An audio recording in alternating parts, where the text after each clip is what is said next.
우선 오늘 주제 발표는 김시현 교수님께서 수열 에너지 산업화 및 집적단지 조성 방안에 대해서 발표를 해 주실 거고요. 이상목 이사님께서 수열 에너지 적용 사례에 대해서 발표를 해 주실 예정입니다. 자, 우선 김시현 교수님 먼저 발표 준비를 해 주시기 바랍니다. 예, 안녕하십니까. 안양대학교 환경에너지공학과 김시현입니다. 운영하시는 분들이 작년에 안 했고 그때는 계속 있으셔서 일사불란하게 움직여 주셨는데 오늘은 갑자기 자장이 또 하게 됐습니다. 어찌됐건 제가 발표 드릴 건 이제 수열 산업화 및 집적단지 조성 방안입니다. 그래서 안양대학교 환경에너지공학과에서 왜 수열 산업화 집적단지를 하는가 이런 의문이 드실 분도 계실 텐데 나중에 말씀드리겠지만 이제 에너지 관련해서 우리가 수열 에너지 클러스터가 이제 강원도에 조성되고 있는 걸로 알고 있습니다. 그래서 그 부분에서 애초에 처음부터 많이 이제 활동을 해왔습니다. 그래서 이제 제가 저런 부분을 이제 하게 됐고요. 크게 보면 세 가지입니다. 그래서 세 가지 산업단지를 어떻게 조성을 할까 그 부분에 대해서 한번 살펴봤습니다. 발표 순서는 일단 시장하고 이제 기술 현황, 그 다음에 산업 육성 방안 및 전략, 그 다음에 크게 세 가지 산업단지를 이제 살펴봤는데요. 그래서 첫 번째 산업부의 에너지 산업 융복합 단지, 그 다음에 환경부의 녹색 융합 클러스터, 그 다음에 산업부의 신재생 에너지 집적 단지 이렇게 이제 살펴봤습니다.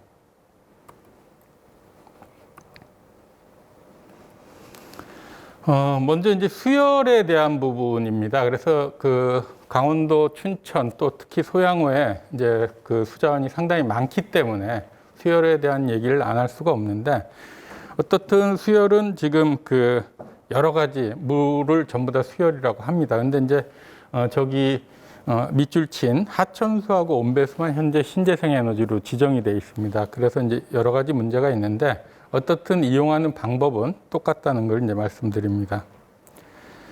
그래서 국내 활용 사례입니다. 그래서 저기를 보시면 크게 네 가지만 지금 해놨는데 이게 각각 물의 종류가 다릅니다. 맨 처음에 자상당 같은 경우는 제가 이제 지금은 학교에 있지만 예전에 기업에 근무할 때 저희 사옥입니다.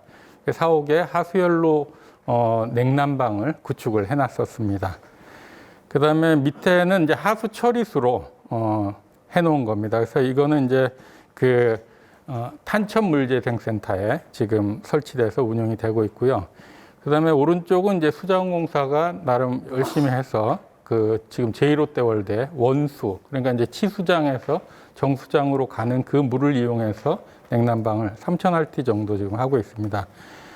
그 다음에 역시 이제 수자원공사하고 여러 건설사들이 참여를 해서 부산 에코델타 시티가 있습니다. 그래서 거기에 수열 부분을 이용해서 이제 해놓은 게 있습니다.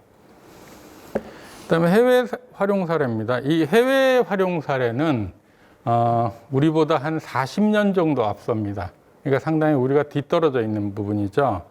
그래서 첫 번째는 이제 노르웨이에 이제 바닷물 이용해서 설치해 놓은 거. 그 다음에 또 좌측 상단에 보면 요거는 하수 관로입니다.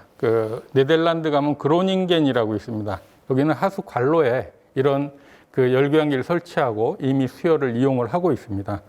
그다음에 우측 상단에 보시면 이제 캐나다의 지역 난방입니다. 그래서 지역 난방에서 기존 우리처럼 전통적으로 가스를 이용해서 이렇게 하는 방법도 쓰지만은 하수열을 이용해서 지역 난방을 이용을 하고 있습니다. 그 다음에는 밑에는 이제 호수물을 이용을 해서 수열을 이용하고 있는 사례입니다. 그래서 수열을 적용을 하려면 물론 지금 여기에서도 이제 이런 사업을 하시는 분들도 많이 계실 텐데 많은 이해관계자의 어떤 이해가 필요합니다. 그래서 보면 정부나 지방자치단체 여기는 이제 법이나 제도, 조례 이런 것들이 되겠죠. 그 다음에 많은 어떤 부품들이 들어가기 때문에 제조 및 생산 부분에서도 상당히 많은 산업들이 들어가고 그 다음에 이걸 또 만드는 건설 및 시공, 그 다음에 공급 및 운영, 이런 업체들이 이제 같이 어우러져야 이런 수혈 사업이 진행된다고 볼 수 있겠습니다. 그래서 히트펌프 시장 현황을 보면 현재 상당히 많이 발전을 하고 있습니다. 특히 요 근래에도 그 러시아 우크라이나 사태를 지나면서 지금 유럽의 그 가스값이 급등을 하고 있습니다. 근데 아이러니하게도 유럽의 가스값이 급등하면서 히트펌프 판매량이 상당히 늘고 있습니다. 그래서 어떤 면에 보면 우리가 이제 온실가스를 감축을 하고 또 탄소 중립을 하기 위해서는 가스 사용량을 줄여야 되는데 러시아가 어떤 반강제적으로 어떤 부분에 온실가스 감축에 기여하는 그 이런 또 이런 평은 안 되겠지만은 그런 부분도 있는 것 같습니다. 물론 전쟁은 아니죠. 그래서 보면 이제 저희가 그 수혈 산업화를 시키기 위해서 수혈 관련 과제나 그 다음에 용역 현황을 쭉 살펴봤습니다.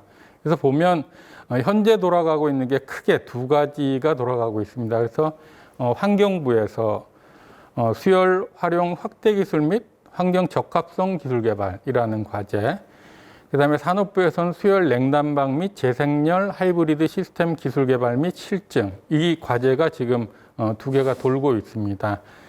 그래서 뭐 K워터라든지 많은 회사들이 상당히 고생을 많이 하고 있습니다.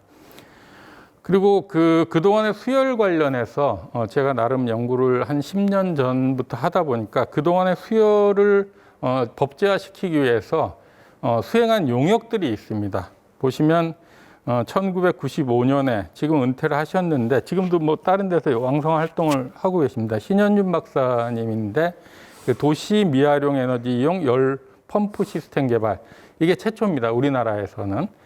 그 다음에 하철인의 미활용 히트펌프 도입을 위한 타당성 연구, 그 다음에 미활용 에너지 자원 조사, 그 다음에 미활용 에너지를 활용한 신재생 에너지 기술 개발 전략, 그 다음에 신재생 에너지 분류 및 통계 체제 재정립. 제가 이걸 왜 말씀드리냐면 산업부나 이런 데는 계속 수열 에너지를 신재생으로 지정을 해달라고 요청을 할 때마다 이런 용역으로 피해 나갔습니다. 그래서 지금 용역 중이니 용역이 끝나면 그 부분에 대해서 관심을 가져주겠다. 이렇게 해서 계속 비슷한 용역, 뭐 이 이름만 틀리지만 거의 다 비슷한 용역입니다. 단 여기에서 신재생 에너지 분류 및 통계 체제 재정립은 이건 에너지경제연구원의 이제 부경진 박사님이 하셨는데 이건 뭐 앞에 용역도 상당히 좋은 자료들이었지만은 수열이 신재생 에너지로 지정이 되는데 상당히 역할을 많이 했던 겁니다. 그래서 사실은 수열이 전부 다 신재생 에너지로 들어가고 RHO 제도도 실행이 될 뻔했는데 한순간에 안 됐죠. 그래서 안타깝게도 그 이후로는 그런 용역이 없습니다. 그 다음에 신재생 에너지 보급 목표 달성을 위한 추진 전략 연구 뭐 이런 것들이 있었는데 사실 뭐 실행할 게 없었고요. 여기 수열산업 육성 방안 연구 요거는 지금 그 수자원공사도 같이 저도 참여해서 했는데 사실 이것도 뭐 현재 활용할 수 있는 게 많이 없습니다. 또 하수열 에너지 활용 방안 연구 여기도 제가 참여를 했었는데 실제로 또 그런 부분이 있고요.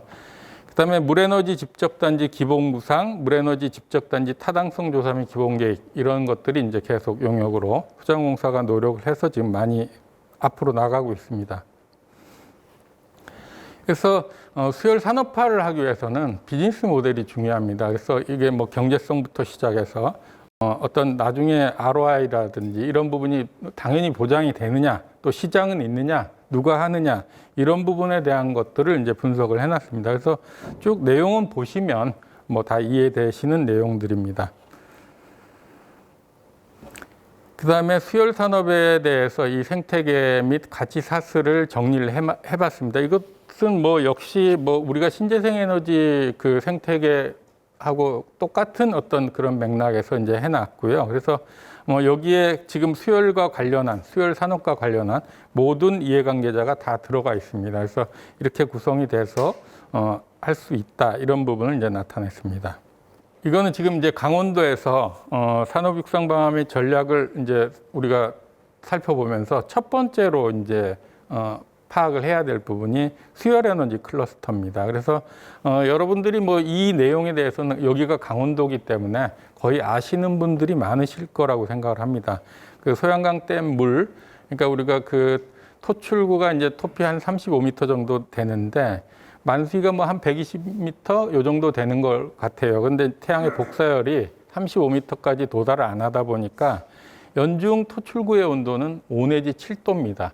근데 이 5 내지 7도는 바로 냉방에 필요한 온도입니다. 그래서 히트펌프나 여러 가지 어떤 냉방기를 이용해서 냉동이나 이용해서 5 내지 7도의 어떤 물을 만드는데 그 부분을 갖고 냉방을 할 수가 있습니다. 그러면 바꿔서 얘기하면 데이터 센터 단지 같은 전기 먹는 하마 뭐 이런 데 전기를 연중 쓰는 냉방을 위해서 많이 쓰겠죠. 물론 자체 전력도 쓰겠지만은 여기에는 상당한 도움이 될 겁니다. 그래서 데이터 센터 집적 단지 이걸 만들고 그다음에 데이터 산업 융합밸리 또 거기에 스마트팜 그다음에 물에너지 산업 육성 단지 이런 것들을 만들어서 물론 친환경 주거 단지도 이제 같이 들어가겠죠. 그래서 워터 그리드하고 히트 그리드를 같이 연결하는 것들을 지금 이제 추진을 하고 있습니다.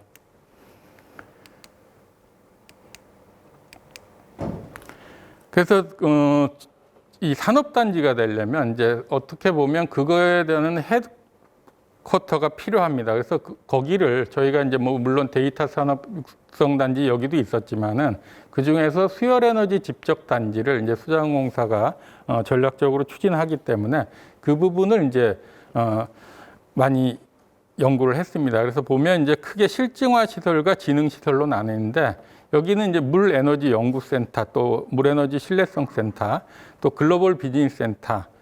이건 이제 뭐 산학연이 여기에서 모여서 이제 그런 부분을 해야 되고요. 뭐 며칠 전에 또 네덜란드 친구들하고 이제 그런 부분에 대해서 많이 의논을 했는데 어떤 그런 친구들 델타레스라는 이런 연구소나 이런 것들하고 협업을 해서 수열 에너지에 대한 연구를 하면 상당히 이제 성과가 나리라고 생각을 합니다.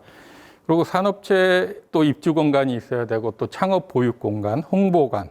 이게 요즘에는 그 주민들의 수용성 제고 없이는 어떤 사업도 할 수가 없습니다. 그래서 이제 주민들을 위한 홍보관이 있어야 되고 또 물 에너지 관련해서 인력도 양성을 해야 되기 때문에 아카데미, 그다음에 기업 지원 센터 또 이런 것들을 전시하는 탄소 중립 공원 이렇게 이제 나눠서 이제 진행을 하고 있습니다.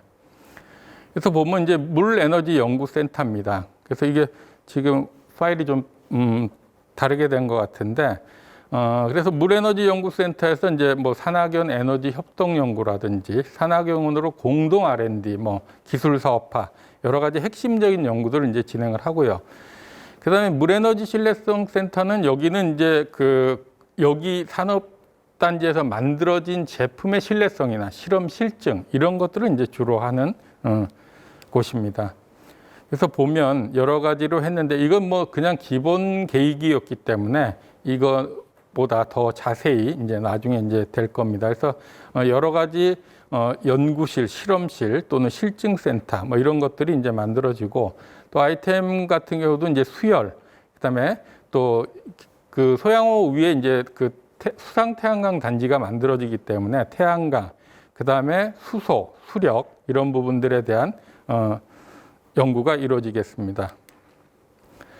그래서 요거는 이제 그 실험 및 실증화를 위해서 실제로 과제가 돌면서 지금 만들어지는 거, 그 다음에 앞으로 과제를 해야 될 거, 이런 것들을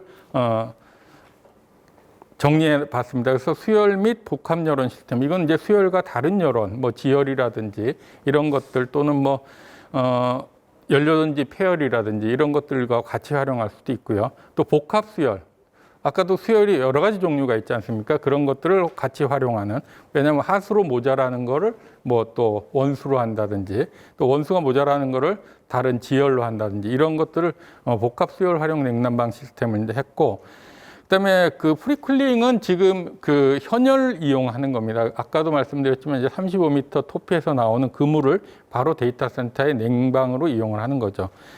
그다음에 어테스 기술인데 이거는 이제 부산의 에코델타 시티나 이런 삼각주 지역, 그러니까 이제 어떤 지하수 이동이 적은 그런 쪽에서 이제 대수 충축열 시스템입니다. 그래서 네덜란드에서는 이게 이제 운하가 많이 발달하다 보니까 이게 이렇게 된 시설이 한 3,000개가 넘더라고요. 그래서 며칠 뒤에 제가 학회를 하나 하는데 거기에서도 이 부분에 대해서 집중적으로 또 할 예정입니다.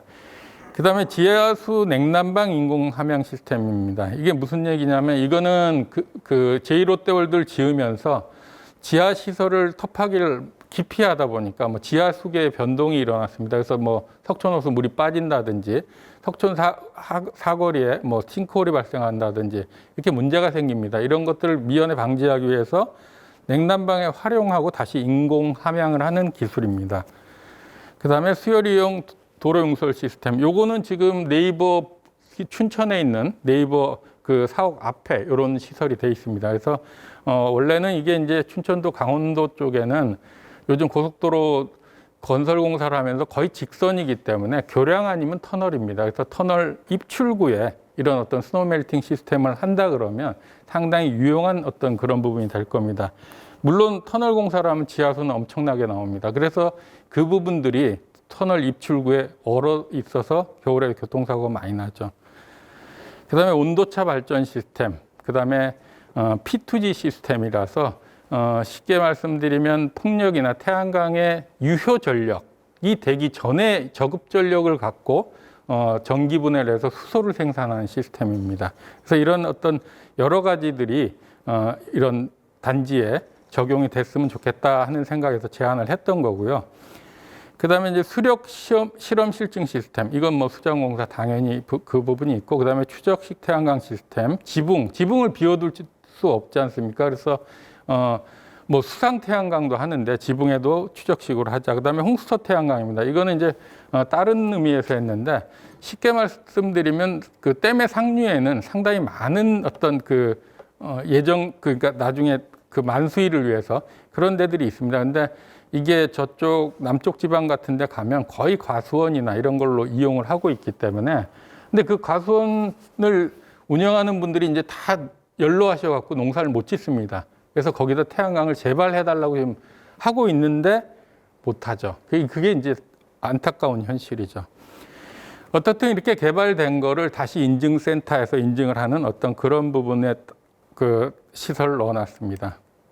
그래서 좀 더 빠르게 진행을 하겠습니다. 그래서 이거와 마찬가지로 비즈니스 지원을 해야 되기 때문에 지능시설로 에너지 아카데미, 그다음에 글로벌 비즈니스 센터를 이제 넣었고요. 그래서 수열산업 인력 양성 센터도 현장 인력과 기초 인력, 전문 인력 이런 인력들을 각각 양성하는 어떤 그런 부분을 제안을 했습니다. 그다음에 지능시설에 우리가 이제 창업보육센터를 빼면 안 되겠죠. 물론 대기업들도 있지만은 젊은 분들이 새로운 기술로 창업보육을 받는 이런 어떤 그 시설을 넣었고, 그다음에 물에너지 홍보관 그런 부분들 이제 얘기했고요.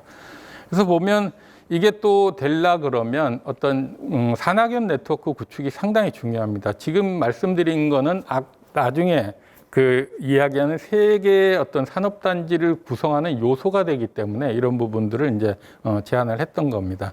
그래서 강원도에도 이렇게 많은 연구기관들이 있습니다. 그래서 같이 이제 해야 되는 부분들이 있고요. 그 다음에 제일 중요한 거 이제 사실은 어떤 시설을 만들기 위해서는 요즘 같은 경우 이제 주민 수용성이 가장 중요합니다. 그래서 이런 부분들, 이분들한테 우리의 어떤 하는 유용성이나 이런 걸 알리는 그런 시설들을 해서 홍보를 하는 부분을 이제 넣어놔봤습니다. 그래서 뭐 여러 가지 체험 시설, 뭐 전시 시설, 뭐 이런 것들입니다. 그래서 주민들이 실제로 그런 에너지에 대해서 느끼고, 뭐 이거는 사실 10년 전부터 이런 시설들은 많이 만들어졌었죠. 그래서 저도 지자체 뭐 해양에너지공원이라든지 뭐 이런 것들은 많이 그 자문을 한 적이 있습니다. 실제 공사도 했고요. 그래서 춘천을 보면 산업단지가 상당히 많이 있습니다. 뭐 어떻게 보면 제가 조사를 하면서 깜짝 놀란 건데 인구수에 비해서 상당히 산업단지는 많이 있습니다. 근데 여기에 과연 이제 이 규모가 얼마나 할까 이런 부분은 이제 좀 그런 부분인데, 어떻든 산업단지를 만들면서 기존 산업단지와의 연계를 무시할 수가 없습니다. 그래서 이제 그런 부분을 조사를 했고요. 그래서 크게 우리가 이제 그 집적 단지를 만드는데 거기에 이제 코어 지구를 이제 지정을 했습니다. 그래서 아까 말씀드린 이제 수열 에너지 클러스터의 친환경 데이터 센터 집적 단지, 그다음에 수자원공사가 전략적으로 추진하는 물에너지 집적 단지, 그다음에 기존에 그쪽 그 지금 클러스터 안에 있던 그런 어떤 비닐하우스나 이런데 스마트팜 첨단 농업단지 플러스 수상 태양광 단지 요거를 이제 코어 지구로 이제 지정을 했습니다. 그 다음에 연계지구입니다. 그래서 춘천을 보시면 이제 우리 산업 코어 지구가 여기에 이제 속하고요. 보시면 연계지구가 이렇게 각각의 산업단지들이 있습니다. 그래서 그 많은 산업단지들 중에 우리가 에너지랑 관련된 기업들이 있는 데들만 이제 선정다. 그래서 에너지 산업 융복합 단지입니다. 그래서 에너지 산업, 석유, 가스, 석탄, 열, 전기 및 신재생 에너지 등을 포괄해서 에너지 연관 산업의 집적 및 융복합을 촉진하기 위해서 조성된 지역이라 이렇게 했습니다. 그래서 이 부분을 많이 강원도에서도 전략적으로 추진을 했고 다른 지자체는 이미 또 지정을 받아서 운영을 하고 있습니다. 그래서 보면 뭐 지정 요건 및 절차는 이렇습니다. 그래서 요건 참고하시고요. 그래서 그동안에 이제 그 에너지 산업 융복합 단지로 지정이 돼서 성공적으로 수행하는 데들이 새만금이라든지 또는 광주, 전남, 또 경남, 경북, 물론 중점 산업은 다 틀립니다. 그런데 이제 여기는 경남 같은 경우는 가스복합하고 화력발전이고 경북은 풍력, 부산, 울산은 원자력, 충북은 태양광, 에너지 효율 스마트 그리드인데 이제 우리 강원도 쪽은 수열이죠. 수열과 수상 태양광 이런 것들이 되겠습니다. 그래서 보면 코어 지구에 이런 4개의 단지를 이제 중심으로 해서 아까 연계 지구에 이런 단지들이 이제 조성이 됩니다. 그래서 이걸 전체를 이제 에너지 산업 융복합 단지로 지정을 받는 거고요. 그래서 기본 계획입니다. 뭐 요거는 이제 한번 쭉 보시면 될 거고요. 그래서 요건 녹색 융합 클러스터입니다. 그래서 이건 환경부에서 어차피 여기에서 어떤 그런 지정 요건이 다 되기 때문에 녹색 융합 클러스터도 환경부 쪽으로 이제 지정을 받는 부분을 검토를 했습니다. 그래서 뭐 조성 대상 시설, 조성 계획 이런 것들을 보면 거의 지금 에너지 산업 융복합 단지를 하면서 이것도 지정의 요건에 맞는 그런 부분을 이제 제안을 했습니다. 그래서 지원 현황입니다. 이게 녹색 융합 클러스터가 되면 이런 지원을 이제 받을 수가 있습니다.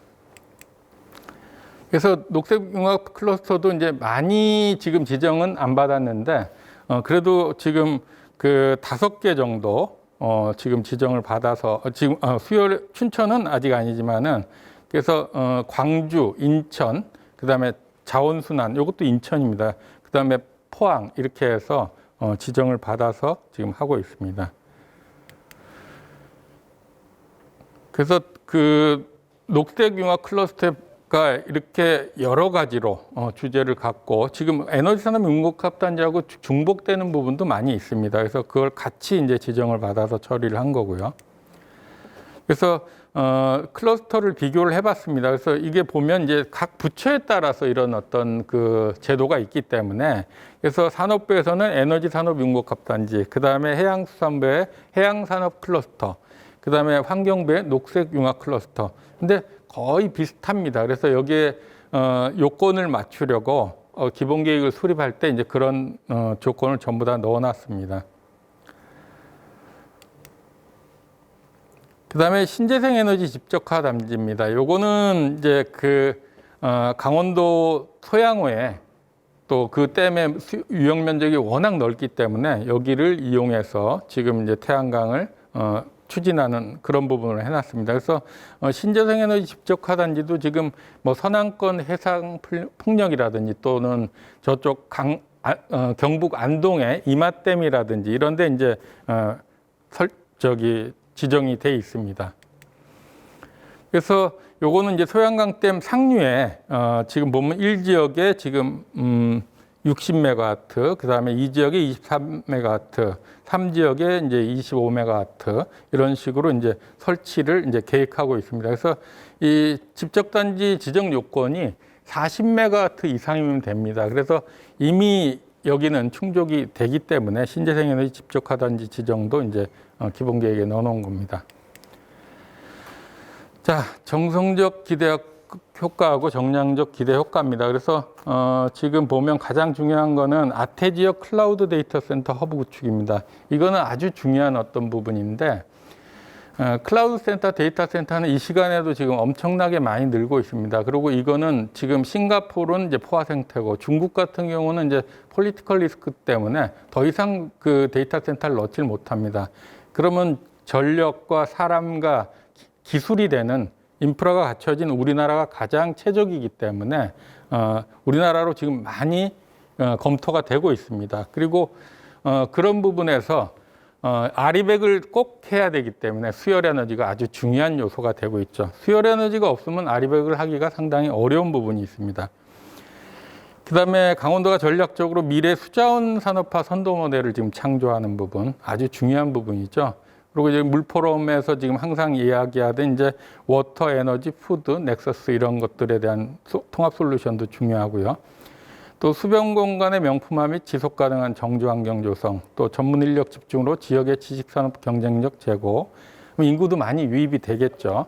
그다음에 기존 산업단지 연계를 통한 지역 경제 활성화, 또 물에너지 집적단지 조성을 통한 지역의 탄소 중립 선도. 그래서 어떻게 보면 다른 지자체보다 물에너지에 대해서 상당히 많이 앞서가는 강원도라고 할 수 있습니다. 그래서 예전에 어떤 분이 강원도는 전통적으로 우리나라의 에너지를 책임지는 지자체다. 왜냐하면 수력부터 시작해서 지금 수력발전소 같은 경우 사실 강원도에서 거의 다 시작했지 않습니까? 예, 그런 부분들에 대해서 수열까지도 선도하는 어떤 그런 지자체가 될 것 같고요. 그다음에 정량적 기대 효과입니다. 크게 세 가지인데 빅데이터 산업 수도 춘천. 그래서 지금 네이버만 들어와 있는데 이게 좀 활성화돼서 지금 근데 어떤지는 잘 모르겠어요. 저도 솔직히. 근데 많은 해외 업체들도 제가 여기뿐만 아니라 다른데 데이터 산업단지 이런 데도 이제 잠을 해주고 있기 때문에 상당히 많이 들어오고 있습니다. 근데 빨리 들어와서 또 이런 제2의, 제3의 이런 것들이 생겼으면 좋겠습니다. 그다음에 미래 수자원 신선화파 선도 모델을 창조하고 또 재원 투입에 따른 경제적인 효과도 있는데 이 부분은 이제 그 자료를 보시면 될 것 같습니다.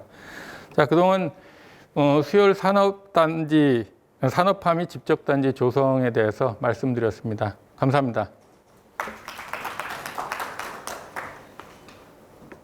시간이 부족해서 더 자세하게 하고 싶어도 좀 못하는 그런 아쉬움이 있습니다. 다음은 이제 그 수열 에너지 적용 사례에 관해서 이상목 에너지 기술 주식회사 이사님께서 발표를 해 주시겠습니다.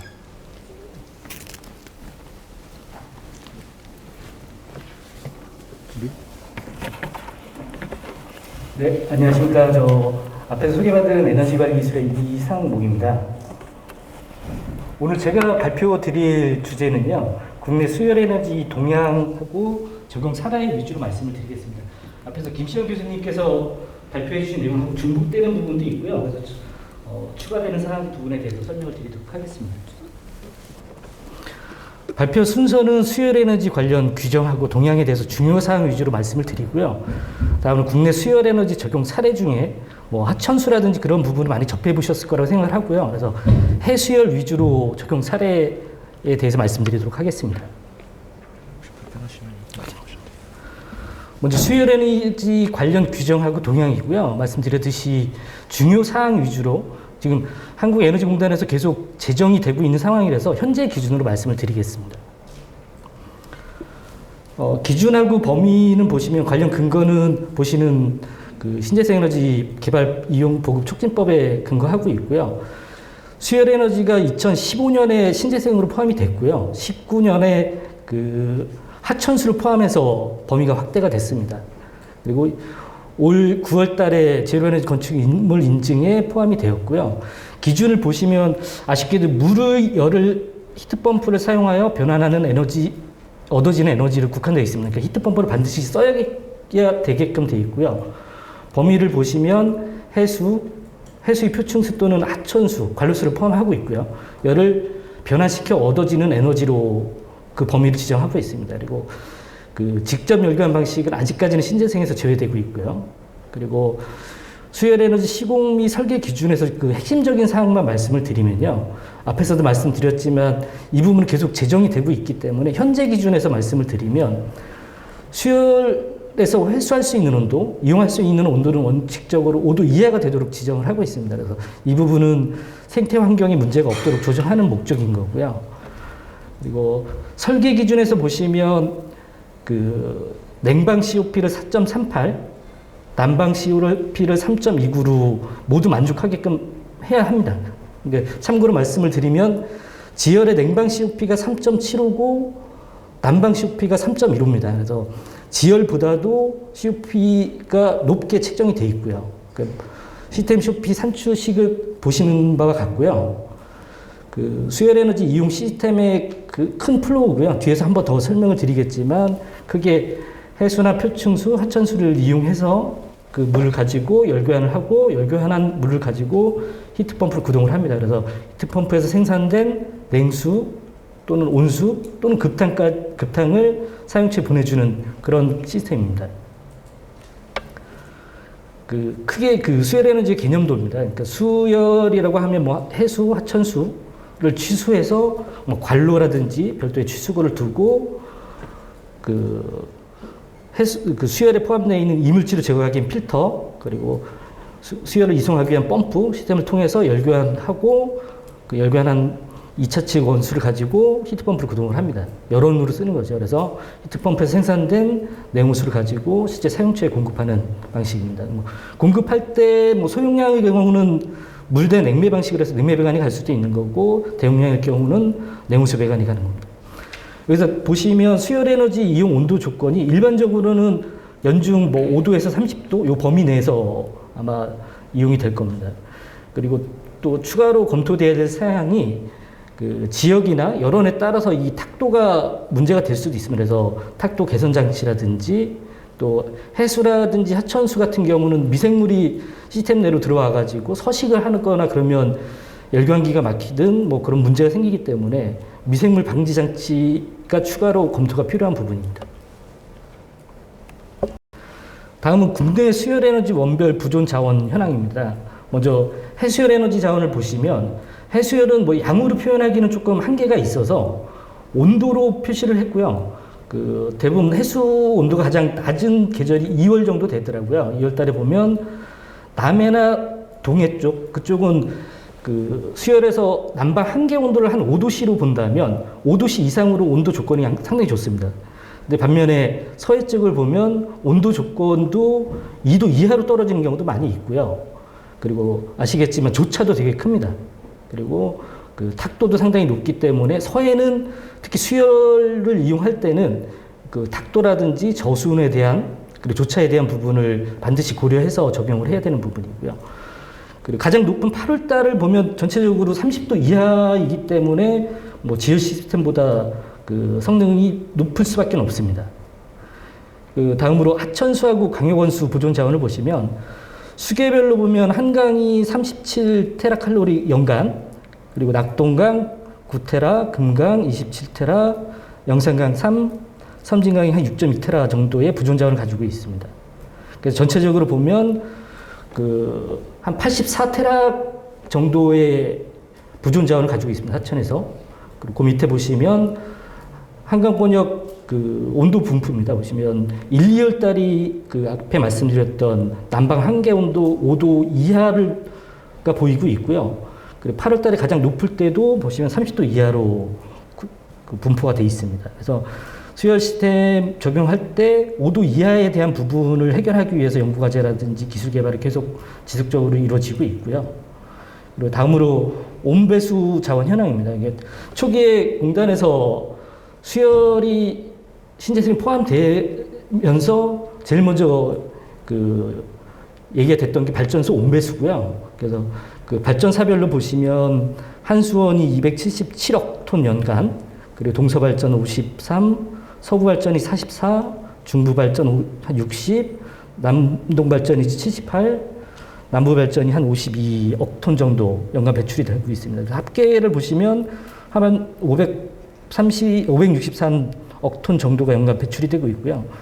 실제로 온배수 활용량은 1.9억 톤밖에 되지 않습니다. 그래서 퍼센티지를 보면 0.35%로 활용률이 급격하게 낮은 걸 알 수 있습니다. 그래서 어떻게 보면은 그 수열 시스템에서 가장 중요한 부분이 취수 부분이거든요. 그래서 취수 공사비라든지 뭐 길이라든지 그런 부분 때문에 수자공사에서 광역 상수를 하고 있는 거고요. 발전소도 어떻게 보면 취수 시설이 이미 돼 있기 때문에 이 부분을 활용한다면 그 수열 에너지 활성화에 좀 도움이 될 겁니다.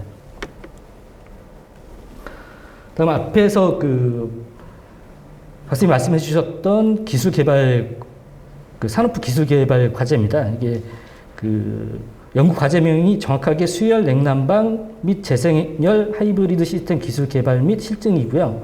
연구 기간이 20년 10월부터 23년 12월 말까지입니다. 그래서 총 연구 개발비 민간 부담금 포함해서 190억 정도로 진행이 되고 있고요. 연구 기관이 꽤 많습니다. 그래서 수자공사가 주관 기관이 됐고 LG전자, 한국에너지기술연구원, 한국냉동공정지센터, 한국기계연구원, 에너지관리기술 등 산하경 총 12개 기관이 지금 참여해서 진행하고 있습니다. 그 개발 기술에 대한 요약 부분을 말씀을 드리면 열원의 온도 특성에 상관없이 냉난방 에너지를 공급하기 위해 열원 믹스 기술과 하고 하천수 열원 이용 하이브리드 기술을 이용한 냉난방 기술 개발 그리고 실증하고 성능 평가 체계를 구축하는 목적입니다. 주요 개발 내용을 보시면 안정적인 효율 확보를 위한 하천수 열교환기 기술 개발, 그러니까 하천수의 이물질이라든지 그런 부분이 실제로 열교환기에 들어왔을 때 그 누적되든지 열교환 효율을 저하시키는 그런 부분을 해결하는 부분이고요.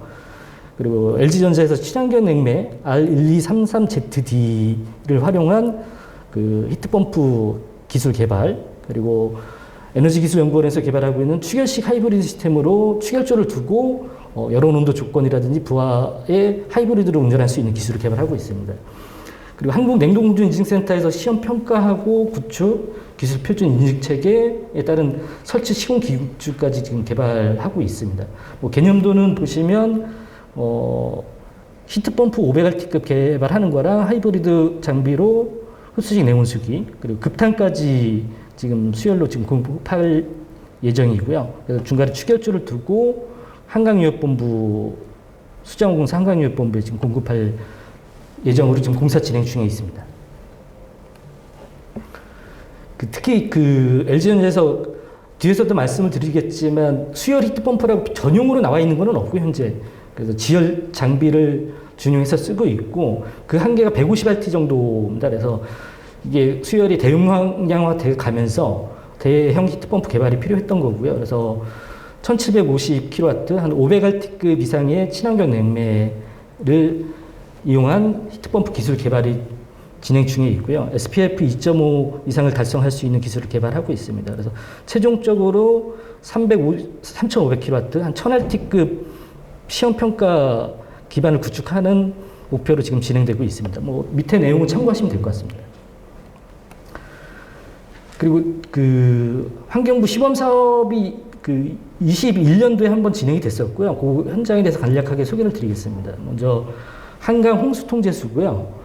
시설 용량이 100Rt급으로 설치가 되어 있고 21년도에 준공이 됐습니다. 그러니까 수열원은 광역 상수를 이용을 하고 있고 개통을 잠깐 보시면 수열 메인 관로에서 분기를 해서 그 한강 홍수통제수 기계실에 있는 열교환기를 공급을 합니다. 그래서 열을 회수하고 다시 원수 관로로 꼽아주고요. 2차 열교환된 물을 가지고 히트펌프를 구동해서 건물에 공적이라든지 FC 쪽에 내온수를 보내줘서 냉방을 하게 되어 있습니다. 그래서 히트펌프, 여기 지열 히트펌프인데 수열에도 활용을 하고 있고요. 50RT 2대가 지금 설치되어 있는 거고, 수열 열교환기, 그리고 앞에 말씀드렸던 스트레이너, 그리고 다음으로 한강 물안경 연구소고요. 제가 알기로는 하천수를 직접 이용해서 냉난방 하는 거는 거의 유일하지 않을까 싶기도 하고요. 보시면 이게 팔당호 쪽이고요. 그래서 이쪽 부위에 땅을 파서 취수구를 직접 매립을 했습니다. 매립을 해서 그 자연 수위에 의해서 하천수가 유입하게 되면 그 수중 펌프를 이용해서 이 기계실 쪽으로 펌핑을 해서 열을 회수하고 다시 방류하는 그런 구조입니다. 그래서 그 시스템을 보시면 앞에 말씀드렸듯이 구조물 내에서 펌핑을 하고 열교환 후 다시 하천을 방류하고 있고요.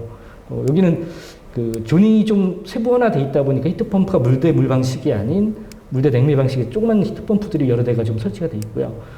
그리고 하천에서 그 미생물이나 그런 부분이 들어오면 그거를 좀 성장 억제를 하기 위해서 오줌 발생기가 여기는 설치가 되어 있습니다. 앞에 계속 말씀드리겠지만 해수라든지 하천수를 직접 이용할 경우에는 오존이라든지 염소 설비가 반드시 필요한 부분이고요.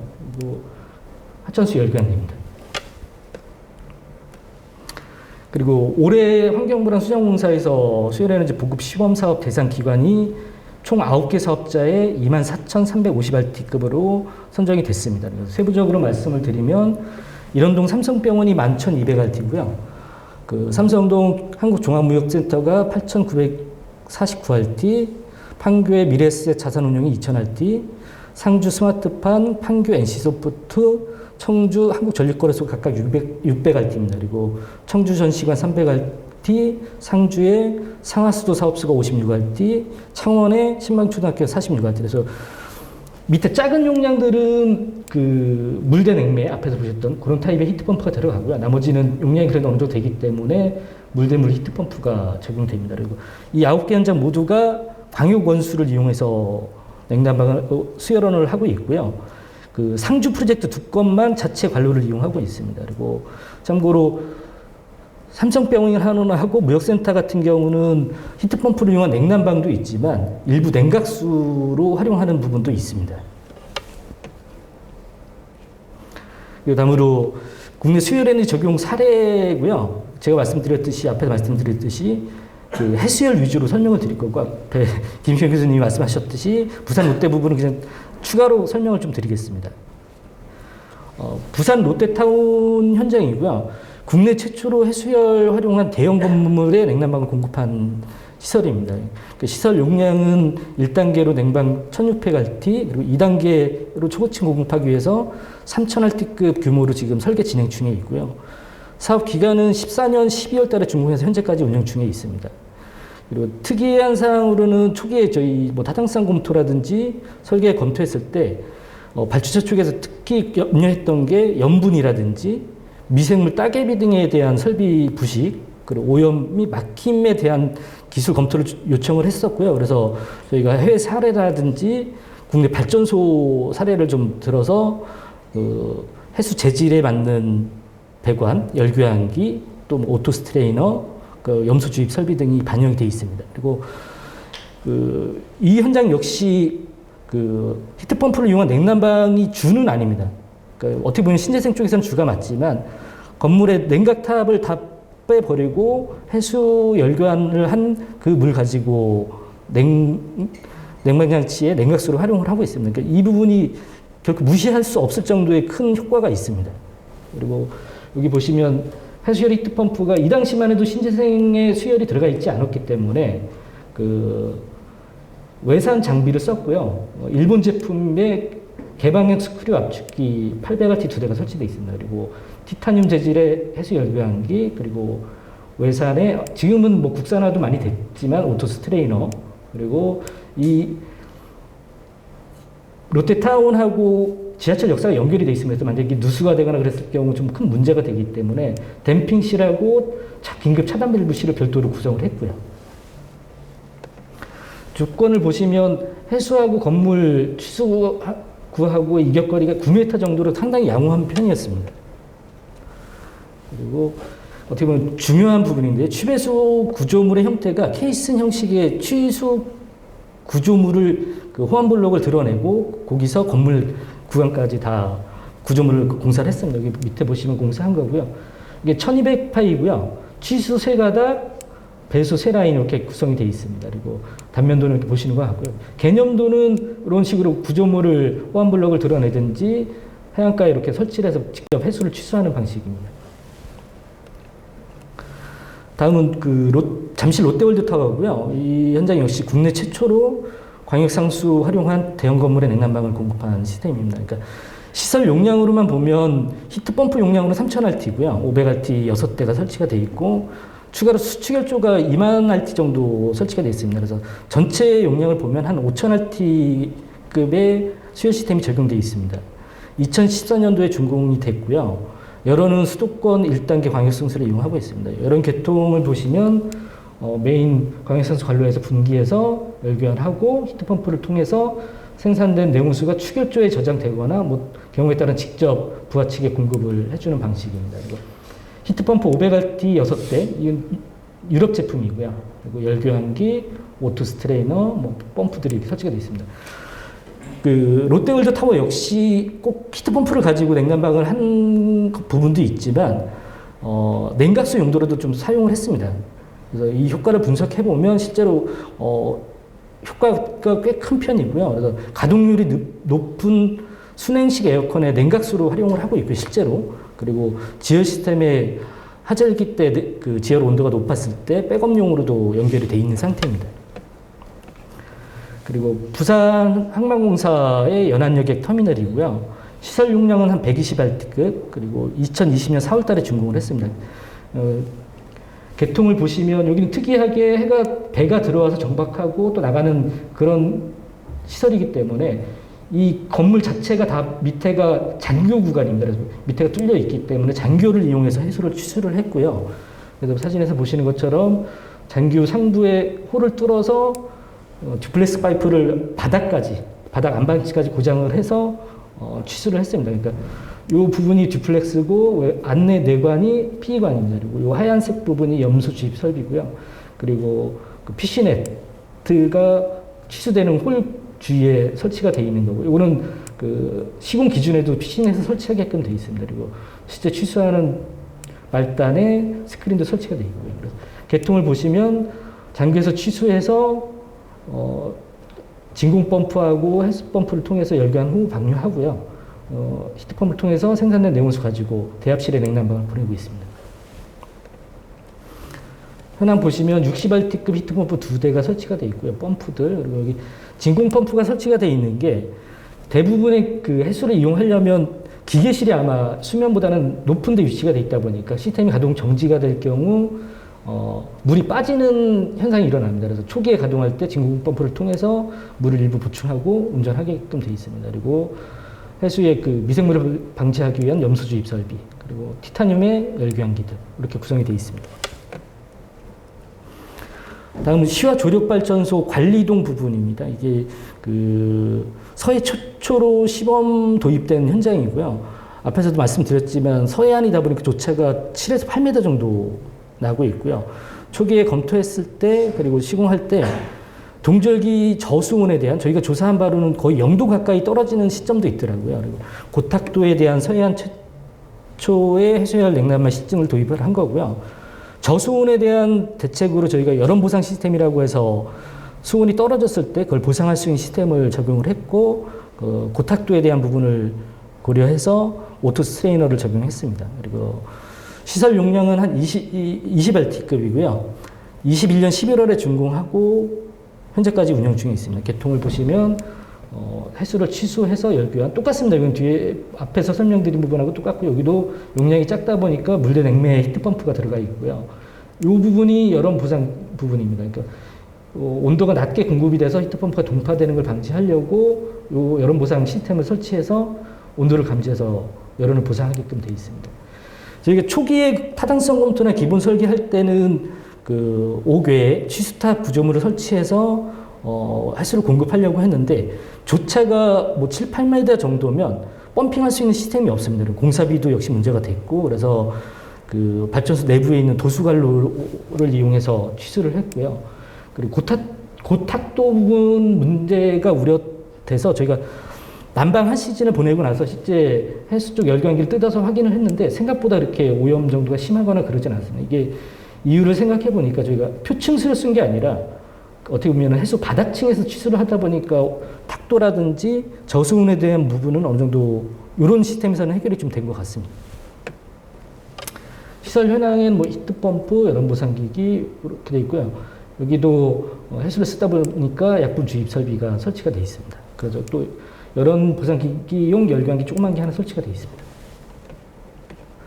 그리고 부산항 마리나 센터고요.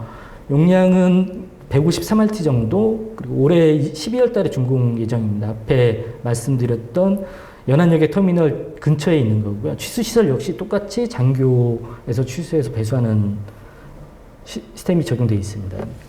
시스템 개통을 보시면 장교 근처에 펌프실을 별도로 두고요. 해수 펌프실을 두고 해수 펌프에서 건물 기계실로 취배수 라인을 보내고 열교환하고 다시 방류하는 거고요. 장교가 이런 식으로 바다에 떠 있는 이런 구멍들을 이용하겠다는 거고요. 그래서 이런 구조물들을 지상에 놓고 그 해수 쪽에 이런 구조물을 넣어서 취수하는 겁니다. 그리고 기타 해수열 에너지 활용 사례입니다. 이거는 뭐 관련 자료가 그렇게 많지가 않아서 그냥 개략적으로 조사해서 넣은 거고요. 대부분이 연구나 실증 목적으로 진행을 했던 거고요. 보시면 뭐 해양 플랜트 연구소 같은 경우 2006년에 그 심층수를 이용해서 직접 냉방하는 연구가 있었고요.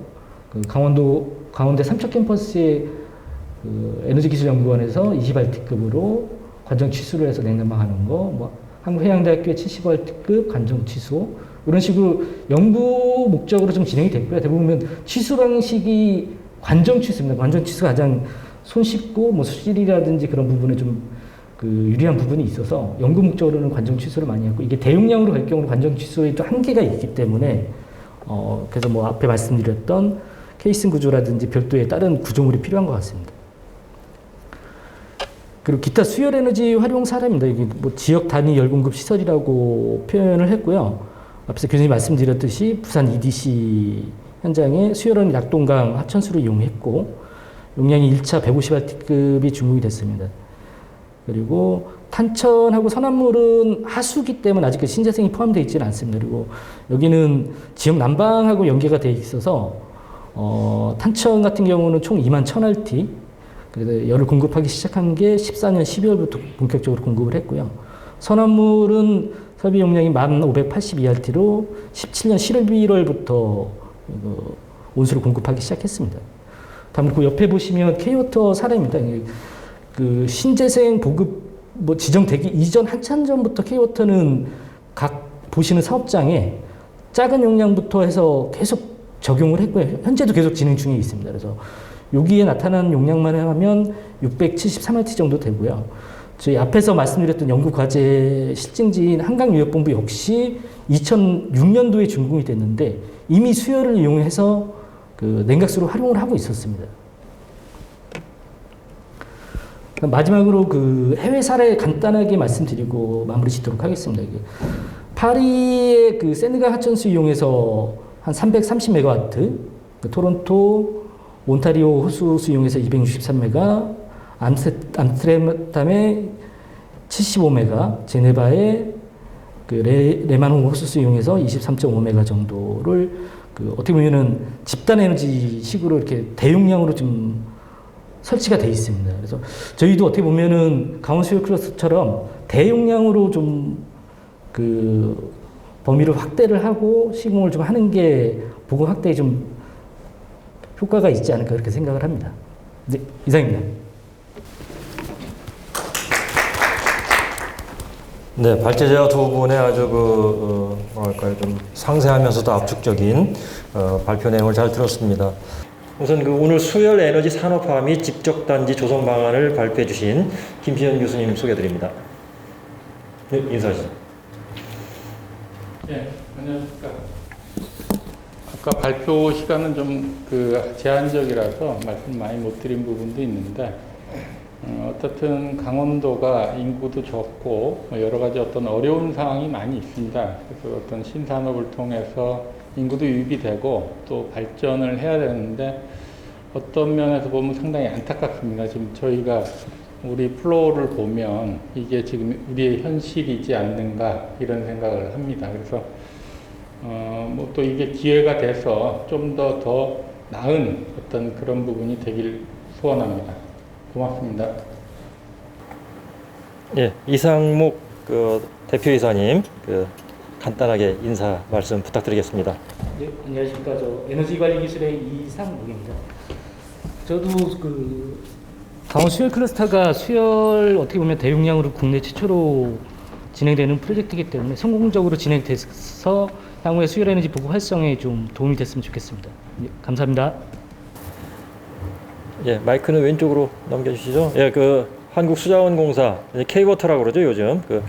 그린에너지처장 정현범 처장님 자기소개 간단히 부탁드립니다. 네, 안녕하세요. 한국수자원공사 수열부의 정현범 차장입니다.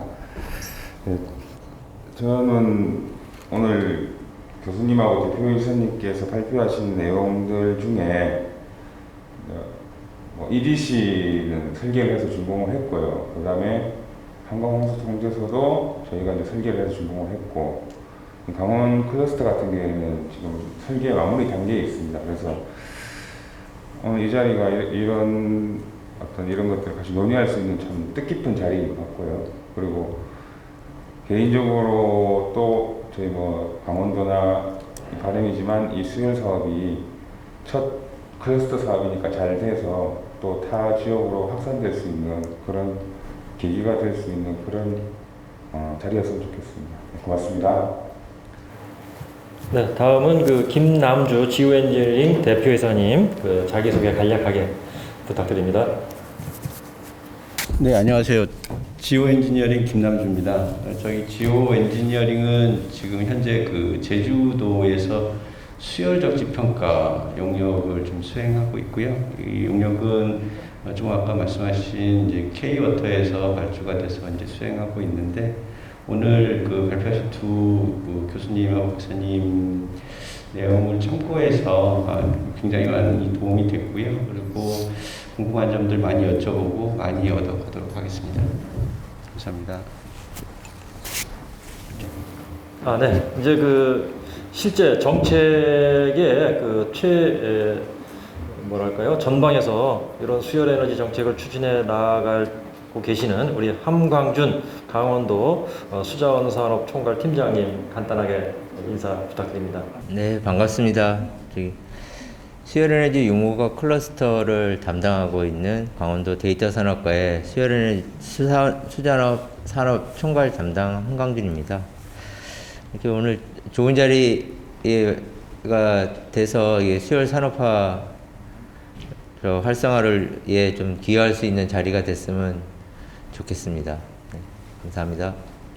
네, 그리고 마지막으로 제 인사를 하겠습니다. 저는 뭐 이름이 아주 특이해가지고 잘 기억하실 줄 알겠습니다. 저는 서울연구원에 근무하다가 이제 정년퇴직을 하고 산업단지공단에서 에너지 효율화에 관련된 그 과제를 좀 진행하고 있습니다. 그래서 산업단지공단 스마트 그린 사업단의 조항문 과장입니다. 네, 인사드리겠습니다. 자, 우선 오늘의 토론은 그 인사한 순서대로 각자의 어떤 그 코멘트라든가 질의 사항 있으면 그런 부분들을 중심으로 해서 간략하게 토론을 해주시기 바랍니다. 우선 정현범 K-워터 차장님 토론 부탁드립니다. 교수님께서 말씀하신 그 수열 산업화하고 직접 단지에 대해서의 어떤 코멘트를 할 경우에 저희 이제 경험을 직접 해봤으니까 그 경험을 토대로 저희 이제 어떤 수열의 산업화가 좀 활성화될 수 있는 그런 게 어떤 게 있는가에 대해서 좀 고민을 해봤었습니다. 고민을 해봤을 때 우선적으로 제도적인 측면에서 한번 보면요, 이 수열 에너지라는 것은 현행법상 그러니까 국토의 계획 및 이용에 관한 법률에 보면 어떤 수도, 상수도, 하수도, 전력 이런 것들은 다 기반 시설화가 되어 있습니다. 근데 저희 수열 에너지는 열 공급 설비, 그러니까 지역 난방도 기반 시설임에도 불구하고 저희들은 아직 기반 시설이 되어 있지 않습니다. 기반 시설이 되어 있지 않는 거에 수열 활성화에 가장 걸림돌로 작용하는 게 이 수열을 대도시나 어떤 지적단지를 구성한다고 했을 때 수열 관로를 미리 선매설을 하게 되면 건축주는 이게 사용에 있어서 옵션이 될 수가 있는 사안입니다. 기반 시설이면은 수도나 어떤 전기처럼 의무적으로 쓰면은 어떤 리스크가 줄어들 건데, 그러면 사업의 활성화 측면에서의 약간 걸림돌이 있지 않을까. 그리고 조성원가에도 포함될 수가 없고, 그 산하법들이, 관련 법들이 다 이제 국토계획법에 대해서 연결되기 때문에 어떤 장기적으로는 뭐 단기간에 될 수 없지만은 어떤 국민들의 공감대나 이런 것들이 형성돼야 되는 부분이 있어서 장기적으로는 이 수열이 보급 활성화가 돼서 나중에는 기반 시설화가 됐으면 하는 게 이제 가장 큰 활성화의 주요한 요지인 것 같고요. 또 이게 협의적으로 또 해석을 할 때 저희 강원도 같은 경우에는 아까 이영욱 대표님께서 말씀하셨듯이 수열 에너지로 인증받으려면 히트펌프를 활용해야 됩니다. 그런데 저희 강원은 교수님께서 설명했듯이 프리쿨링 타입이기 때문에 댐 심층수의 수온을 그대로 냉방을 하기 때문에 히트펌프가 설치되지 않습니다. 그래서 현행법상으로는 재생에너지로 인정받을 수가 없습니다. 현재로는. 그래서 어떤 그런 제도적인 기반이 조금 더 좀 개정이 되고 해야만이 활성화의 어떤 기반은 마련해 줄 수 있겠다. 그래서 제도적인 부분은 그게 가장 우선이 될 것 같고요. 두 번째로 활성화의 어떤 산업화의 활성화에 또 하는 방안이 있다라고 또 말씀을 드리고 싶은 게, 아직 19년도 10월에 재생에너지로 인정되고 나서도 아직까지 한 3, 4년이 흘렀습니다. 그동안 이제 정부에서는 친환경 활성화 방안도 수립하고 시범 사업도 쭉 이렇게 진행을 했었지만은, 아직 국민들께서는 수열에너지에 대해서 언론 보도도 많이 있었고 방송도 있었지만은 수열에너지에서 아직까지 생소함을 많이 느끼십니다. 그래서 좀 더 국민들에게 다가갈 수 있는 어떤 홍보나 어떤 전략적인 어떤 대국민 인식 제고적인 측면에서라도 어떤 그런 것들도 같이 접근해줘야지, 국민들의 생활 속으로 들어가야지 나중에는 이런 것들이 또 80%, 50% 활용하게 되면 또 기본 세철화가 되고 이런 거 있기 때문에 어떤 국민과 좀 가까워져야 된다는 게 산업화 활성화의 이제 두 번째 생각이라고 생각합니다. 그래야지 국민들이 써야지 또 보급 활성화가 되니까요. 세 번째 마지막으로 좀 말씀드리고 싶은 것은, 이게 재생에너지입니다. 재생에너지다 보니까 태양광이나 풍력처럼 직접 공사를 해보면 초기 투자비가 상당히 많이 들어갑니다. 이 수열이라는 산업이.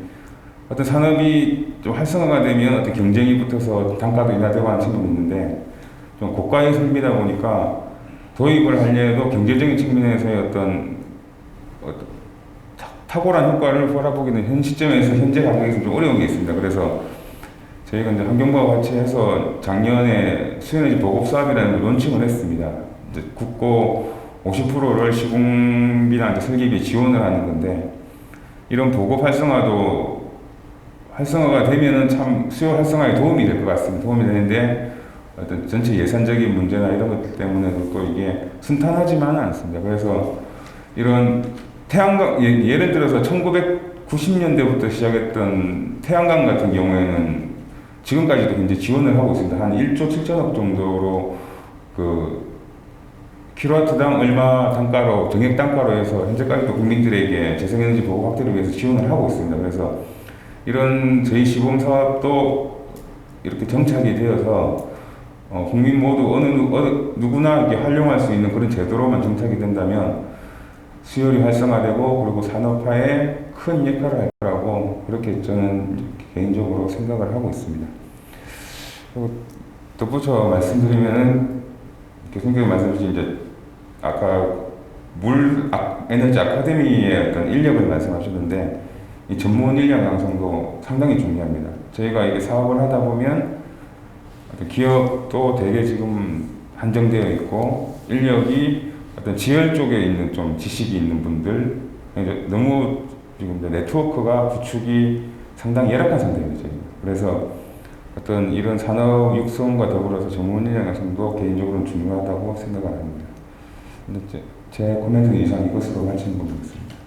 네, 오늘 저의 의견은 최소하고요. 우선 토론자들께서 더 많은 시간을 좀 할애할 수 있도록 노력하겠습니다. 다음은 김남주 대표이사님 코멘트 부탁드립니다. 예, 안녕하세요. 인사드릴 때 말씀을 드렸는데요. 저희 회사 같은 경우는 이제 제주도의 수열원 적지 평가와 이제 그것을 활용한 시범지구 선정에 대한 용역을 하고 있습니다. 근데 그 과정에서 이제 가장 어려운 점은 지금 수열원의 정의 자체가 지금 너무 이제 한정적이라는 거죠. 근데 이제 대부분 아시겠지만 제주도 같은 경우는 이제 사면이 바다이기 때문에 해수를 활용한 수열원이 굉장히 많지 않느냐라고 말씀을 하시는데, 뭐 동해나 남해나 서해처럼 대규모 항만 시설을 갖고 있는 그런 시설이 사실은 상대적으로 작고, 그리고 대부분 해안가가 이제 대부분이 아니라 거의 다 100% 안반으로 이루어져 있기 때문에 일단 또 거기에 대한 접근성이 좀 떨어지고, 그리고 제주도 해안가의 한 3분의 1 정도가 지금 자연경관 지구이거나 아니면 뭐 천연기념물로 지정되어 있는 곳이라서 해수 같은 경우는 이제 그런 식의 접근이 좀 이제 힘든 부분이 있습니다. 그래서 이 수열의 그 범위 자체가 조금 빨리 확대돼야 제주도에도 이제 그 수열원이라는 이름으로 이제 재생에너지가 공급이 될 것이라고 생각을 하고 있고요.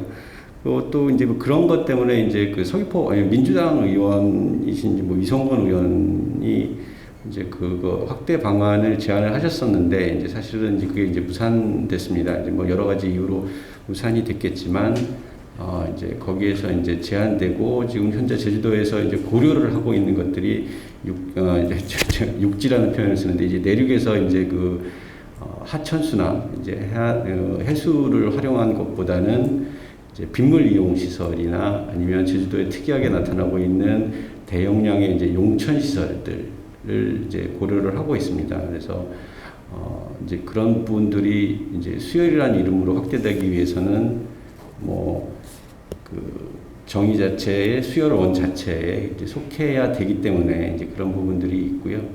뭐 잠깐 말씀을 드리면 이제 그 뭐 소양댐이나 어떤 뭐 낙동강이나 한강처럼 그렇게 많은 규모를 갖고 있지 않은 하천, 제주도 같은 경우는 한 60개 정도의 하천이 있는데 그 중에 상시 하천은 한 6개 정도밖에 없습니다. 근데 6개 역시 그 하천의 그 총 연장이 한 1.5km 정도밖에 되지를 않고 있고요.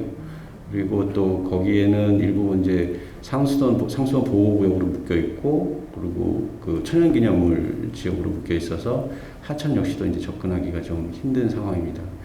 그래서 뭐 지금 제가 이제 이 수열원 자체가 계속 연구되고 도입되기 위해서는 저는 이제 가장 시급한 것은 이제 그 수열원의 범위가 좀 확대되어야 되지 않을까 이제 그런 생각을 갖고 있습니다.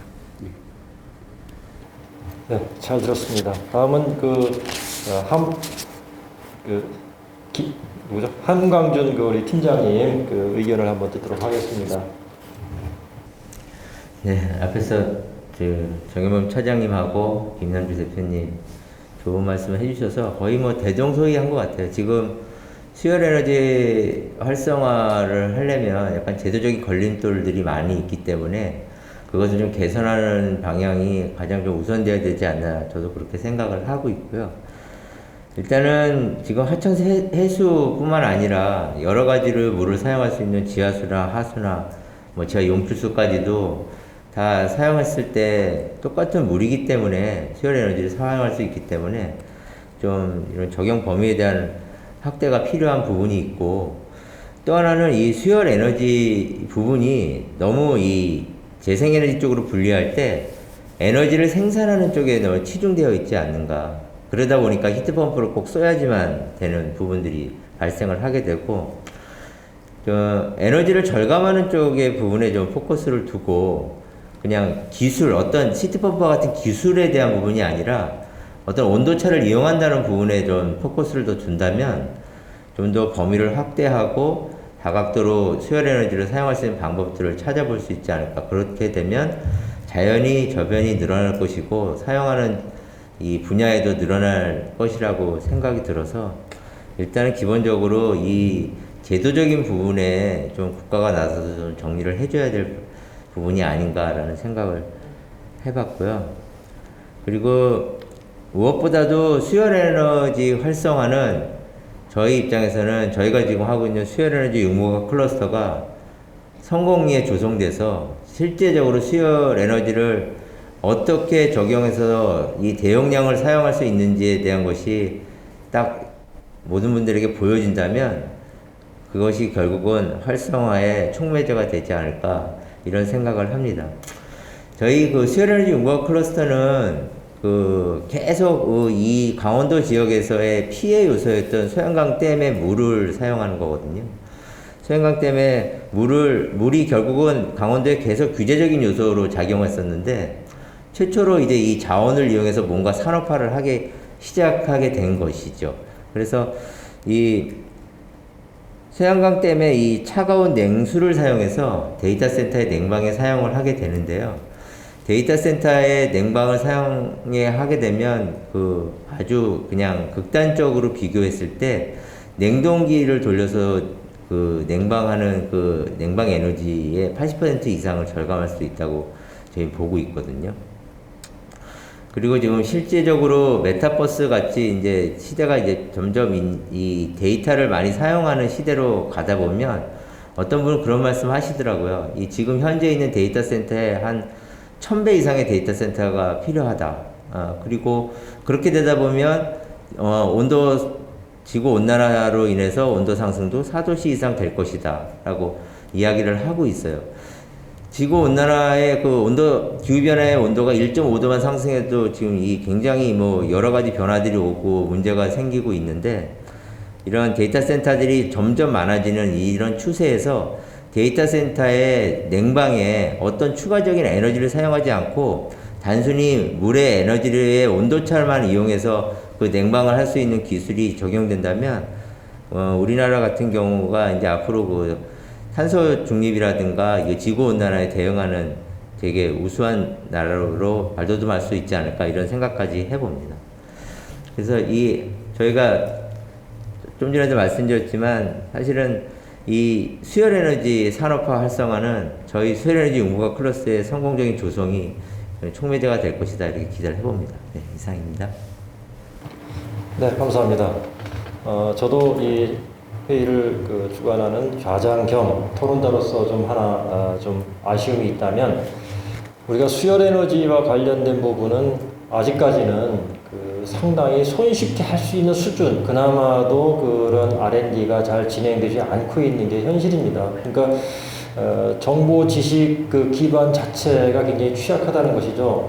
우리가 수열을 이용함에 있어서 각 댐에 쉽게 측정할 수 있는 수신별 측정 수신별 온도 분포 정도까지는 우리가 알고 있지만, 호수가 없는 지역, 하천만 있고 호수가 없는 지역에서는 하천수보다도 더 훨씬 유리한 부분이 강변여가수입니다. 이 강변여가수는 하천수뿐만 아니라 지하수가 같이 섞여서 들어가기 때문에 연중 온도 변화도 적고 수질도 굉장히 좋아서 연료안기의 어떤 운영상의 어려운 부분도 다소 완화시켜주는 그런 역할을 할 거로 저는 기대를 하는데, 실제 과거에 이명박 정부의 4대강 사업 일환으로 서울시에서 강변여가수를 한번 채취를 했었어요.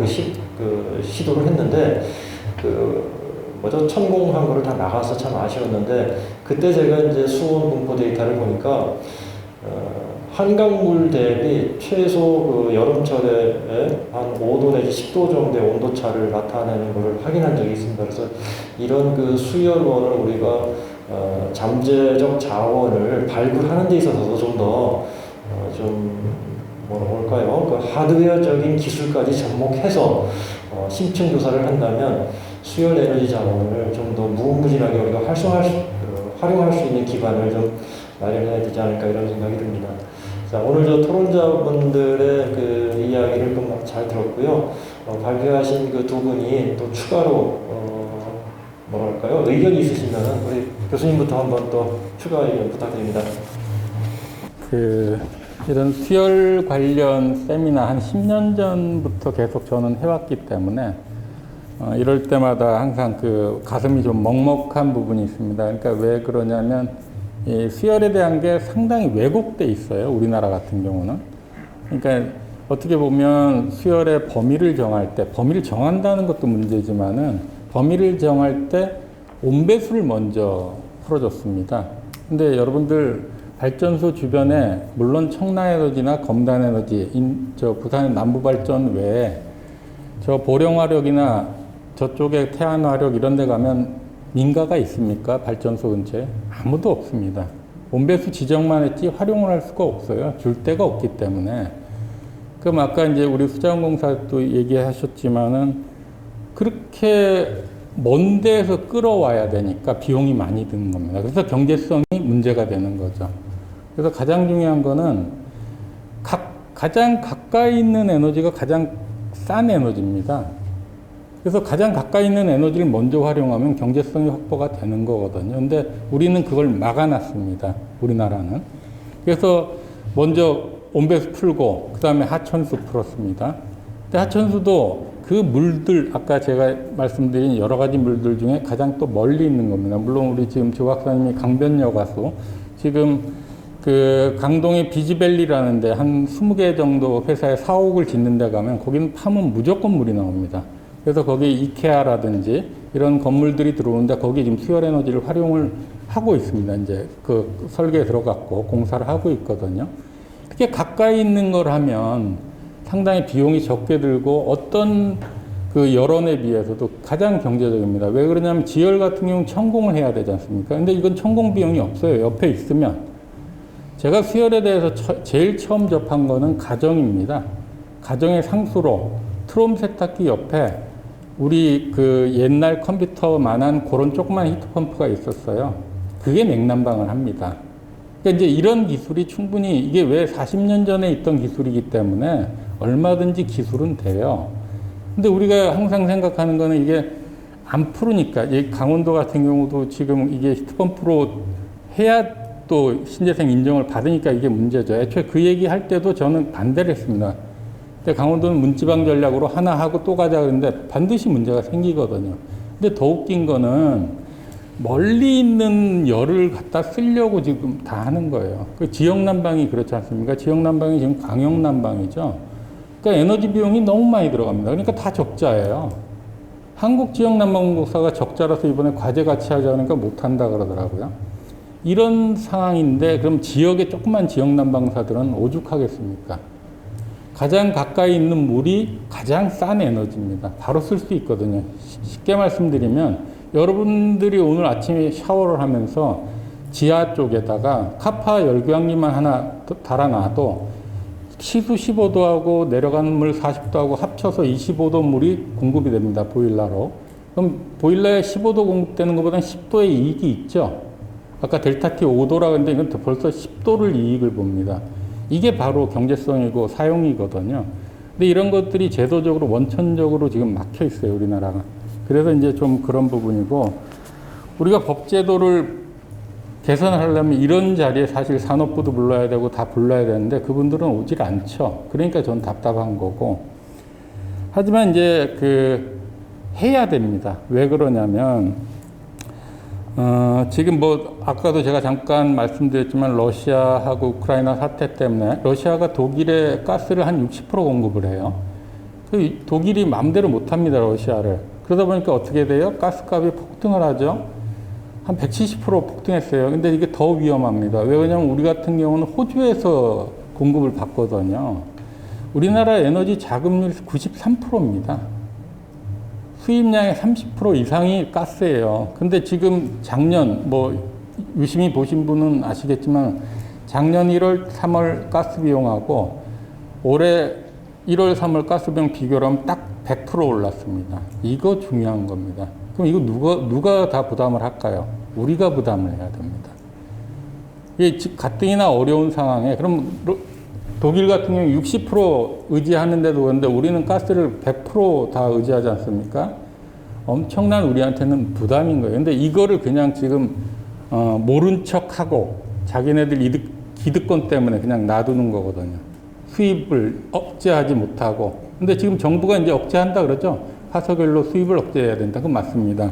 이 정부 좋거나 싫거나 이런 개념이 아니고 화석연료 수입을 억제해야 우리 에너지 비용을 줄일 수가 있습니다. 그래야 바로 이제 수열이 왜 앞으로 꼭 가야 되냐면, 제로 에너지 건축물을 우리가 해야 되는데, 제로 에너지를 하는데 뭐 태양광을 다 깔고 연료전지를 넣고 해갖고 간신히 비율을 맞춥니다. 그리고 지어놓고 인증받고 연료전지를 운용을 안 해요. 왜 안 하는지 여러분들이 더 잘 아실 겁니다. 비용이 많이 들어가고 열 이용처가 없는 건 힘든 부분이거든요. 그래서 이제 그런 부분이고, 근데 여기에 수열로 전환한다 그러면 얼마든지 되는 부분이 있고요. 그 다음에 차세대 지역난방입니다. 아까도 말씀드렸지만은 지역난방사가 서울 같은 경우도 그 광역권 서울 4개로 나눠서 열 공급을 하고 있거든요. 그러면 열 공급 자체의 거리는 바로 비용입니다. 그러니까 스팀을 만들 때 예를 들어서 60도짜리 엔탈피가 60이라 그러면 한 120도 만들어요. 그럼 한 엔탈피가 500 넘거든요. 그럼 10배 에너지를 더 들여서 더 재미난 건 말입니다. 수용과 앞에 가면 쿨링타워 돌려서 에너지를 써서 다시 60도로 낮춰요. 그러면 110도로 올리는데 에너지 들어갔고 60도로 낮추는데 에너지 쓰거든요. 이런데 사실은 그동안 적자 아니었다면 이건 상당히 폭리를 취하고 있었던 거죠. 이런 부분입니다. 그래서 지역 난방의 어떤 개념이 독일처럼 유럽처럼 5만 명 이내의 어떤 그런 부분을 돼야 되고 그래서 분산형 난방이 돼야 되는 거고 그래서 또 그런 지역 난방도 차세대 난방을 해야 됩니다. 그래서 제가 그런 얘기 많이 드리는데 히트펌프로 냉난방을 하면 60도 공급하고 냉방까지 공급을 할 수 있습니다. 이런 부분이 또 필요하고요. 그 다음에 또 하이퍼그린 데이터 센터입니다. 아까 이제 우리 황강준 팀장님 얘기하셨지만 우리나라로 지금 데이터 센터가 엄청나게 몰려오고 있습니다. 제가 지금 자문해 주는 것만 해도 상당히 많은 양이 있거든요. 근데 이 데이터 센터는 의무적으로 아리백을 해야 됩니다. 그러면 데이터 센터 부지에 태양광이니 뭐니 다 깔아서 아리백을 할 수 있을까요? 못해요, 절대로. 그러면 해외 사례를 봐야 됩니다. 해외 데이터 센터들이 어디에 있는지 시장 조사만 해도 답은 다 나오거든요. 플로팅 아일랜드가 상당히 많이 있습니다. 왜 그럴까요? 우리나라 발전소들이 전부 다 해안가, 강가에 위치하듯이 데이터 센터도 마찬가지로 수열로 냉방을 하기 때문입니다. 그래서 지금 이제 춘천에 수열에너지 클러스터가 이제 주목받고 있는 거고요. 그래서 지금 말씀드린 이런 부분들 때문에 우리가 꼭 수열이 활성화돼야 되고 왜곡되어서는 안 됩니다. 절대로. 그래서 제가 이제 뭐 지금 하천수, 온배수 이거 두 개 됐기 때문에 지금 활성화가 안 되는 거예요. 아까 이제 에너지 절약 차원에서 보면 되는 거 아니냐 이런 말씀도 하셨는데 한 10년 전에 제가 이제 그럼 이거 신재생 에너지를 지정을 해달라 그러면 야 에너지 효율로 그만큼 이익이 나는데 돈을 다 들여서 할 거 아니냐 이렇게 얘기를 하죠. 근데 건축물 지을 때 어떻습니까? 에너지 사용량의 일정 비율을 신재생 에너지로 해야 되는 어떤 규정이 있잖아요. 그럼 그 안에 범위에 들어가야 그게 되는 거거든요. 그래서 많은 예를 들어서 지금 정부 청사, 세종청사라든지 서울시 신청사라든지 이런데 설계가 다 됐음에도 불구하고 공사를 못했어요. 기업에 있을 때 이런 일들이 있었습니다. 그래서 수열은 지금 원수 갖고 한다, 온배수 갖고 한다 이런 개념이 아니고 가장 가까이 있는 물을 그냥 이용을 하면 되는 겁니다. 근데 그게 신재생 에너지 통계에 넣어달라는 어떤 그런 얘기죠. 지원도 필요 없습니다. 왜 그러냐면 지금 멀리서 끌어오고 이거를 멀리 보내고 하다 보니까 경제성이 안 나오죠. 근데 지금 이 밑에도 물이 흐르고 있어요. 이거 이용하면 되거든요. 그냥 버리고 있고. 그래서 가장 가까이 있는 에너지가 가장 싼 에너지입니다. 그러니까 항상 이런 자리를 마련해 주신 분들께 너무 고맙습니다. 이상입니다. 네, 감사합니다. 이상목 이사님 추가 의견 부탁드립니다. 간단하게 말씀드리면요. 앞에 발표할 때도 보면 수열 과제, 연구 과제도 좀 두 개가 진행이 되고 있는 큰 건으로 다 환경부 과제하고 산업부 과제가 제각기 움직이고 있고요. 또 수열을 적용하고 싶어도 관련 인허가 부처가 다 틀립니다. 지자체도 그렇고 환경부, 산업부 다 틀리기 때문에 쉽게 접근하기 쉽지가 않습니다. 인허가 부분부터 막히는 부분이 많기 때문에 제 생각에는 이 수열이 활성화되려면 부처 간의 의견이 좀 통일이 돼야 될 것 같고요. 좀 간소화돼야 될 필요가 있을 것 같습니다. 네, 이상입니다. 네, 수고하셨습니다. 오늘 혹시 플로어에 계신 분들 중에서도 수열에 대해서 궁금한 게 있다든가 또는 개선에 대한 어떤 아이디어가 있다든가 한번 좀 말씀해 주실 분 있습니까? 없습니까? 네, 그럼 오늘 2시간에 걸쳐서 발제와 토론을 해주셨는데요. 혹시라도 궁금한 거 있으면은 우리 여기에 논문 초록집에 발표자, 토론자들에 대한 인적 사항이 있으니까 거기에 연락을 주시면은 아마 좀 답변을 좀 더 얻을 수 있지 않을까 이렇게 생각이 듭니다. 이상으로 토론을 마치겠습니다. 수고하셨습니다.